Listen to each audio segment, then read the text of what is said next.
Hola, soy Kaiser. Ahora les traigo la parte final del iceberg de crímenes atroces junto con mi asistenta Sally-chan. Hola, soy Saki-chan y hoy ayudaré a Kaiser con el iceberg.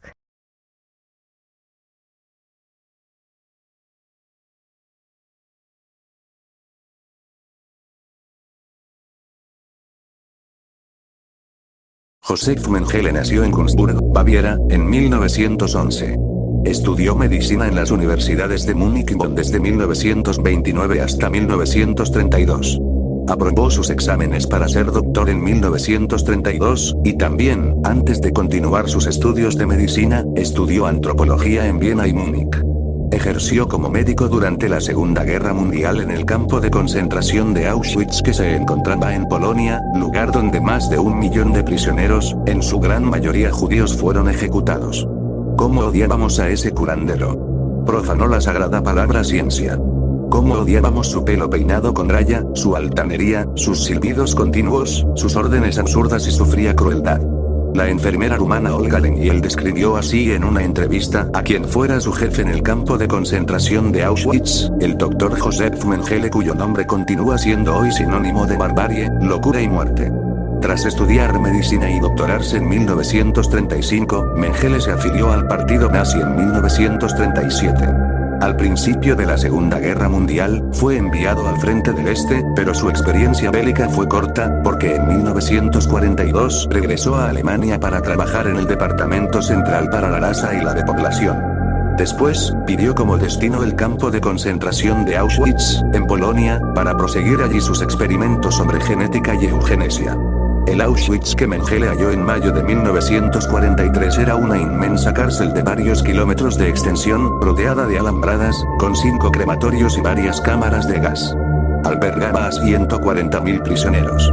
La sensación de entrar allí por vez primera fue bien descrita por el doctor húngaro y judío Miklos Gisli, al que Mengele empleó como ayudante. Una inmensa chimenea cuadrada hecha de ladrillo rojo se elevaba como un huso hacia lo alto.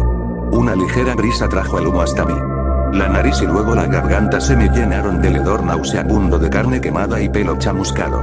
El recién llegado Mengele destacó enseguida por sus métodos expeditivos. Se hizo construir un laboratorio donde perpetró sus experimentos. Todo empezaba con las selecciones de las nuevas remesas de prisioneros. 2 médicos los examinaban y elegían los aptos para trabajar y los que debían morir. Uno de ellos solía ser el propio Mengele. Participaba en este proceso porque buscaba gemelos con los que trabajar. Por ejemplo, quería usar la genética para producir partos múltiples de niños con rasgos arios. Pero ese era solo uno de sus siniestros sueños. Estos son, quizá, sus 10 trabajos más terribles. Torturas de pesadilla 1. Mediante inyecciones de productos químicos, intentaba cambiar el color de los ojos de algunos niños para que fueran azules. 2. Intrigado por los siameses, cosió a 2 niños por la espalda para analizar su progresión. Ambos murieron por infecciones fruto de la operación. 3. Era un firme defensor de la raza aria. Para preservarla, desarrolló nuevos métodos de esterilización en mujeres, dolorosos y a veces letales. 4. Estudió si resultaban viables las transfusiones sanguíneas entre gemelos. La mayoría de los que usó fallecieron a causa de las pruebas. 5. Inyectó a varios presos gérmenes letales para estudiar sus efectos. Los nazis investigaron con mucho interés las armas biológicas. 6. Para conocer las reacciones físicas y mentales de una persona ante un cambio de sexo, hizo esa operación a niños, principalmente gemelos. 7. Obligó a hermanos a mantener relaciones sexuales, con el objetivo de estudiar la calidad de los hijos resultantes. 8. Como los gemelos estaban acostumbrados a vivir juntos, Mengele encerraba a algunos y esperaba a ver cuál soportaba más tiempo la soledad. 9. Seccionó los muslos de varias prisioneras asesinadas para utilizarlos como material de cultivo en su laboratorio. 10. Obligó a una madre lactante a cubrirse con esparadrapo los pezones para calcular cuánto tiempo podía vivir un recién nacido sin alimentar.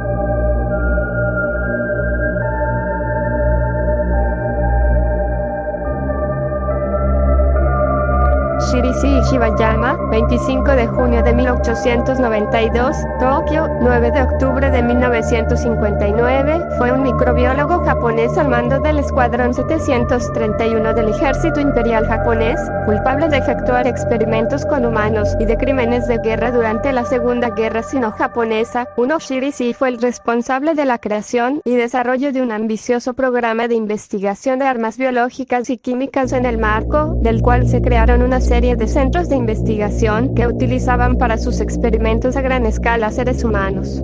El centro más relevante por su importancia y tamaño fue el conocido como Unidad 731.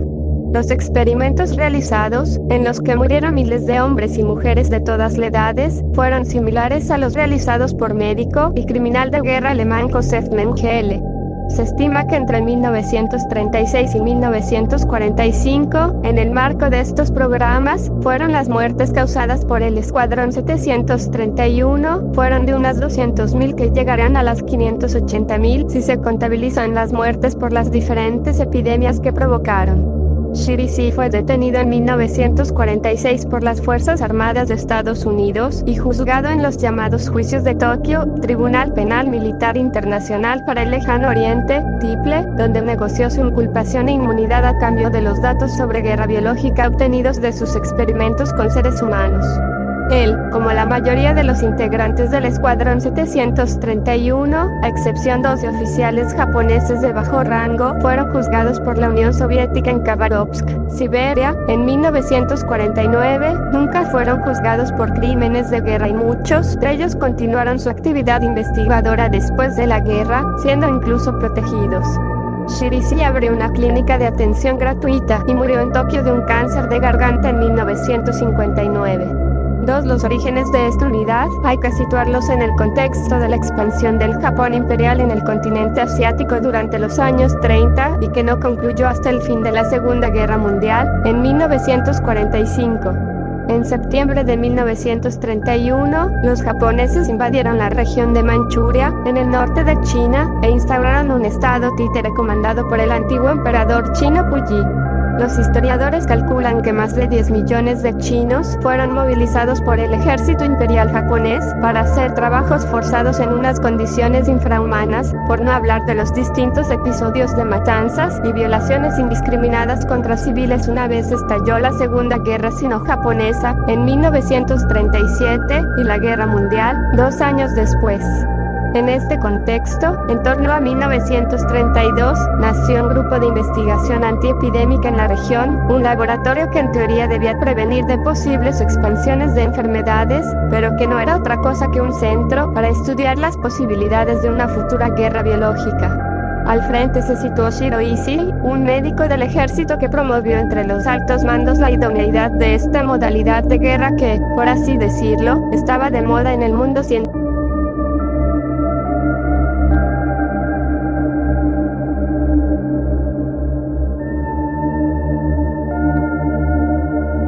La masacre de Nanking, desde el 13 de diciembre de 1937 hasta principios de febrero de 1938, también conocida como la violación de Nanking, es un raro ejemplo de genocidios simultáneos contra mujeres y hombres. La masacre es recordada generalmente por el trato hacia las mujeres chinas por parte de las fuerzas invasoras bárbaras. Varios miles de ellas fueron asesinadas después de violaciones en banda y otras decenas de miles fueron brutalmente heridas y traumatizadas. Mientras tanto, aproximadamente 250.000 de hombres chinos indefensos fue encerrado como prisionero de guerra y asesinado en masa, usado para prácticas de bayonetas o quemado y enterrado vivo. Nankín, también conocida como Nanking, una ciudad situada en el bajo río Yangtze, fue una de las principales urbes del Imperio Chino durante la dinastía Qin desde el siglo XIV. Su nombre significaba capital del sur, denominación por la que se convirtió en capital de la República de China a partir de 1912. Por su importancia estratégica y simbólica, como era de esperar, se convertiría en el principal objetivo de Japón al estallar la Segunda Guerra Chino-Japonesa. Mucho antes de que entraran los japoneses en Nanking, 3 meses antes, el 21 de septiembre de 1937, el ejército imperial de Japón decidió castigar a la ciudad, bombardeándola desde el aire con aviones, aprovechando que el presidente chino Chiang Kai-shek dirigía la guerra desde allí. Los bombarderos japoneses lanzaron varias toneladas de bombas sobre las zonas más concurridas de la ciudad con intención de provocar el pánico. Entre el 21 y 25 de ese mes un gran porcentaje de la ciudad fue destruido, muriendo 600 personas. Entre los edificios derrumbados había un hospital repleto de gente. Por si fuera poco, el campo de refugiados de Xiaguan junto a Nanking tampoco se salvó de los bombarderos y murieron otras 100 personas. La primera evacuación de civiles se produjo el 27 de noviembre ante la proximidad del ejército imperial a la ciudad. Chiang Kai-shek, también con toda su plana mayor del ejército del Kuomintang, abandonó Nanking para establecerse en Wuhan, poniendo así a salvo a la clase política del país. Alrededor de Nanking los chinos quemaron los campos, arrozales y todas las fuentes de alimentos que pudieran dar de comer a los japoneses. También se desmantelaron las industrias dentro de la ciudad y las piezas de los museos fueron evacuadas. El asedio sobre Nanking comenzó el 7 de diciembre de 1937. Los japoneses iniciaron el cerco con 240,000 soldados, y los chinos con cerca de 80,000 soldados para la defensa. El príncipe Yasuhiko Asaka, tío abuelo del emperador Hirohito, fue el hombre designado para llevar a cabo la batalla por Nanking. Anteriormente era el general Iwano Matsuya el comandante al mando de las operaciones en China. Sin embargo, una enfermedad le hizo ceder el puesto temporalmente a Asaka, sin saber cuáles serían las consecuencias. Las fuerzas militares desplegadas frente a Nanking eran el X ejército imperial del general Eisuke Yanagawa y el cuerpo expedicionario de Shanghái del general Isao Tani. Antes que continuar adelante, los japoneses ofrecieron una tregua de 24 horas para dar a los chinos la oportunidad de rendirse. En caso contrario, amenazaron con aniquilar a todos los habitantes de la ciudad. El embajador y encargado del Comité Internacional en la zona de seguridad con miles de refugiados bajo protección de la Sociedad de Naciones, el alemán John Rabe, presionó a unos y a otros para que se llegara a un acuerdo y evitar un baño de sangre. Sin embargo, Chiang Kai-shek se negó, llamando a la resistencia contra el invasor. Con la tregua rota, Nanking quedaba sentenciada. Empleando artillería y aviación, los japoneses arrasaron la ciudad con una gran potencia de fuego, esperando de ese modo que cesara la resistencia. Los pocos daños que no había sufrido Nanking anteriormente los tuvo en ese instante, pues centenares de casas ardieron y otros cientos de personas murieron por los derrumbamientos, las bombas y los obuses. Los combates tampoco ayudaron al incrementarse la violencia por la metrópoli entre japoneses y chinos y alrededor del río Yangtze.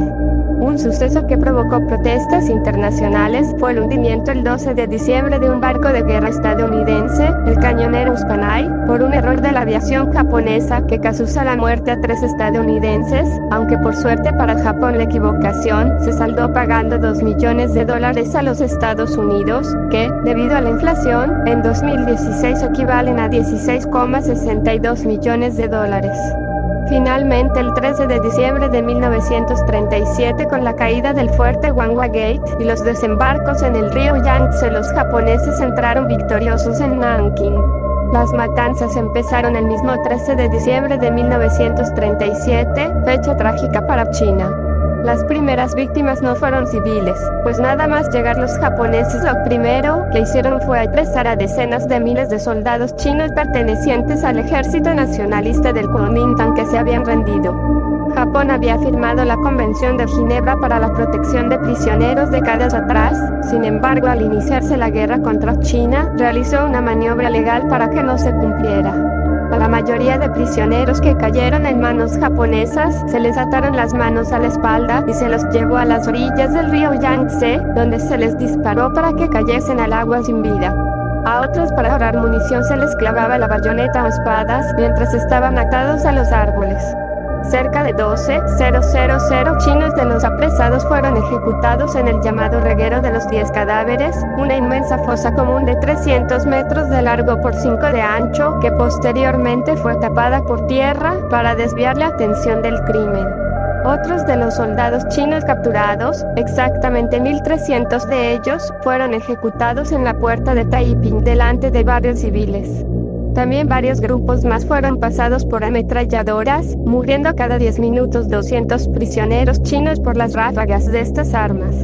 Los japoneses llegaron a inventar un juego. Consistía en acoplar minas a los cuerpos de los cautivos chinos y desde lejos hacer explotar en 1000 pedazos su carne. Algunos con menos suerte se les rociaba con gasolina y se les prendía para ver cómo ardían. También se realizaron enterramientos vivos o se cortaron cabezas con katanas que expusieron como trofeos por los caminos. El total de prisioneros chinos eliminados por los japoneses fue de 57.000, altísima cifra que además de un drama humano supuso una pérdida irreparable para el ejército nacionalista chino, que tan necesitado de recursos humanos estaba. Masacre a la población civil china un día después de la conquista de Nankín y el exterminio de las tropas prisioneras chinas. El 14 de diciembre comenzó el suplicio para la población civil. Lo primero que hicieron los japoneses fue disparar contra el Ministerio de la Guerra con ametralladoras, acribillando a todo el que salía de allí. A continuación el ejército imperial se desplegó por la ciudad y los japoneses más, que por pura diversión se dedicaron a disparar contra cualquier civil que veían paseando por la calle. Esta práctica de tirotear por placer a las personas dejó Nankín sumida de cadáveres por doquier. Los cadáveres se acumulaban en cualquier parte, como estos en las escaleras. Caída la primera noche del 14 de diciembre, las tropas japonesas entraron en el colegio Jinling donde se refugiaban muchas personas. Sin miramiento alguno violaron y asesinaron a más de 1000 mujeres y niñas, mientras que los familiares de estas que se atrevieron a intervenir, la gran mayoría, se los ejecutó. Lo peor de esa noche fue la entrada de los japoneses en la Universidad Media, University Middle School, saltando primero los muros y luego colándose por puertas y ventanas. Una vez dentro saquearon alimentos y objetos de valor y después violaron y mataron a todas las chicas en el interior. Llegado el día 15, la orgía de sangre continuó en todos los distritos de la ciudad. Los japoneses no respetaron absolutamente nada, pues incendiaban las casas y mataban en una auténtica anarquía. A muchas de las víctimas atrapadas en los incendios no se las dejaba salir de las casas, dejando que se abrazaran. Muchos de los campos de refugiados tampoco fueron respetados, ya que los soldados entraron y mataron a los que había allí dentro no sin antes violar a las mujeres. El 16 de diciembre los japoneses invadieron la Academia de Idiomas en donde secuestraron a 30 niñas de unos 12 años de edad que subieron a camiones a grito de "salven nuestra vida", para luego llevárselas fuera de la ciudad con el fin de violarlas y asesinarlas. No hubo absolutamente ningún miramiento con los niños. Los nipones al atraparlos los clavaban las bayonetas en medio de las calles y en ocasiones los mutilaban. Ni siquiera los bebés sobrevivían, pues los japoneses los lanzaban al aire y concursaban entre ellos para ver quién los clavaba con la bayoneta en pleno vuelo. Durante los días y semanas posteriores, en que continuó la masacre de Nankín, el horror en lo tocante al sexo fue indescriptible. Especialmente las violaciones fueron atroces, ya que los japoneses entraban en las casas y violaban una y otra vez y en gran número de hombres a todas las mujeres que encontraban, ya fueran jóvenes, ancianas, niñas o incluso bebés. Finalizado el abuso las mataban, aunque a veces antes las torturaban cortándoles los senos o clavando las bayonetas y cañas de bambú. Las mujeres embarazadas tampoco se salvaron del terror, pues fueron violadas y más, y lo que es peor, en numerosas ocasiones se les rajó el vientre y se las extrajo el feto. Los japoneses, para reírse, obligaron a familias enteras a mantener sexo entre ellas. Por ejemplo, se obligó a que madres mantuvieran relaciones sexuales con sus hijos o a padres con sus hijas. También se obligó a muchos varones a practicar sexo con cadáveres de soldados o civiles muertos. Incluso a los monjes budistas que cumplían celibato bajo amenaza de muerte, les hicieron tener relaciones sexuales con mujeres. Cualquier oposición a no cumplir una orden de un japonés se pagaba con la muerte. Finalizada la masacre de Nankín, a principios de febrero de 1938, habían sido asesinados aproximadamente 500.000 hombres, mujeres y niños chinos, según reveló Estados Unidos en 2007. El gobierno japonés afirmó que los muertos no habían superado los 100.000 y habían sido todos militares. Fin de la matanza. Cuando amaneció el 17 de diciembre, regresó al mando del ejército imperial el general Iwano Matsuei para relevar del mando al príncipe Asaka. Al ver las barbaridades que habían sucedido en su ausencia, Matsuei se quedó horrorizado y se escandalizó indignado. En el desfile de la victoria, Matsuei despotricó contra más de 300 oficiales que habían participado en la masacre. Su objetivo a partir de entonces fue denunciar ante Tokio lo que había pasado. Sin embargo, el poder militar que tenía controlado al emperador Hirohito logró que Matsui fuera destinado a otro frente, sin posibilidad de denunciar el crimen. Las quejas tanto de Matsui como de la comunidad internacional hicieron que finalmente las tropas japonesas cesaran en el terror desatado. Poco a poco, con el paso de los meses, la situación volvió a la normalidad en la capital. Se estableció incluso un gobierno de inspiración fascista para la colaboración que administraría la llamada China de Nankín y estaría presidido por Wang Jingwei. Consecuencias: al terminar la Segunda Guerra Mundial, el Tribunal Internacional para el Lejano Oriente, que se celebró entre 1946 y 1947, juzgó a 4 criminales por la masacre de Nankín. Fueron el general Isao Tani del Cuerpo Expedicionario de Shanghái, el capitán Bunkichi Tanaka, el teniente Toshiaki Mukai y el teniente Tsuyoshi Noda. Los 4 fueron condenados a muerte y ahorcados. Las decenas de miles de soldados japoneses que perpetraron las violaciones quedaron impunes. Durante la Guerra Fría nadie habló de Nankín. Sin embargo, a partir del siglo XXI la masacre se convirtió en un arma arrojadiza entre los políticos. China, para conseguir mantener distraída a la población respecto a sus errores, recurría a la matanza para asustar a los jóvenes contra todos los japoneses cuando la economía no estaba en sus niveles altos. Japón, queriendo olvidar el tema, por el contrario, se dedicó a ocultar el crimen, no citándolo ni siquiera en sus libros escolares. Nankín se convirtió en el mayor horror de la guerra de Asia, no solo por el número de víctimas que excede a los de cualquier otra masacre,